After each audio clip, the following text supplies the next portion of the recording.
next guest says that President Obama is losing respect with the people of Israel. He's the deputy speaker of the Knesset, already being discussed as a future prime minister. You're going to hear me say it here. I believe you will see this happen in our lifetime. Joining me now is Danon from the Nation of Israel. Danny. Hi. So nice to have you here. Recently, while in Indonesia, President Obama criticized Israel because it announced that it was going to continue building in its own capital, Jerusalem. I want us to look at the little piece of tape, then I want you to react to it. Let's watch it. It's President Obama. I've not had a full briefing on Israel's intentions and what they've communicated to our administration. But this kind of activity is never helpful when it comes to peace negotiations.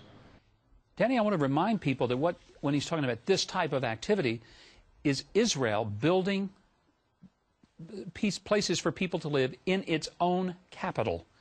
How do you react to hearing the president? Governor, I heard the president asking for explanations why we build in Jerusalem. Well, he should read in the Bible. Jerusalem is the capital of the Jewish people, period. And if we need to get a permission from anyone to build in our own capital, it is unacceptable. And I think he lost the support of the Israeli people because we know that he is biased against the people in Israel.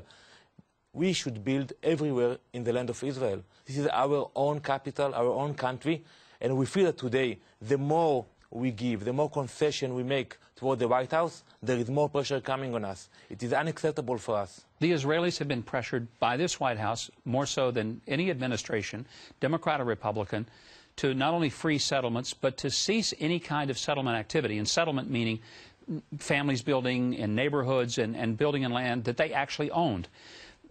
I want to get to this point. What has Israel received in return for what it has given up in the past? When it's given up land, what does it get back? We received missiles. Wherever we pulled out, you see Iran, Hezbollah, and Hamas coming in. When we pulled out from Gaza, we had Hamas stepping in. When we pulled out from northern Lebanon, Hezbollah is over there. We received missiles on our own cities in the southern part of Israel.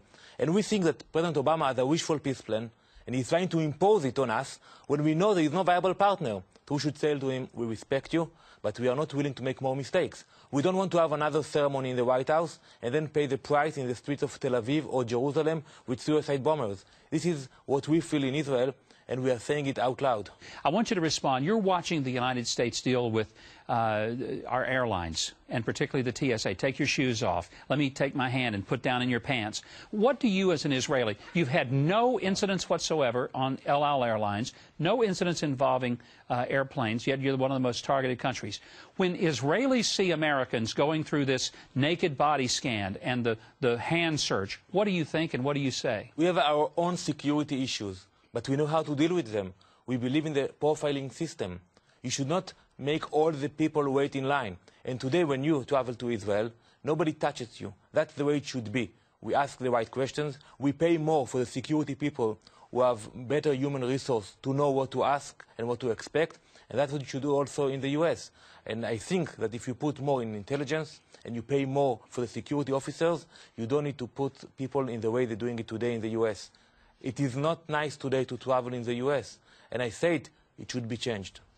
Well, as one who travels all the time in the U.S., I would agree with you. I think it's a lot more pleasant traveling to and from and within Israel than it is the United States, because I admit, when I'm in Israel, nobody puts their hands all over me, or, well, let's just leave it there. Danon is going to remain with us, but I want to say that Mexican drug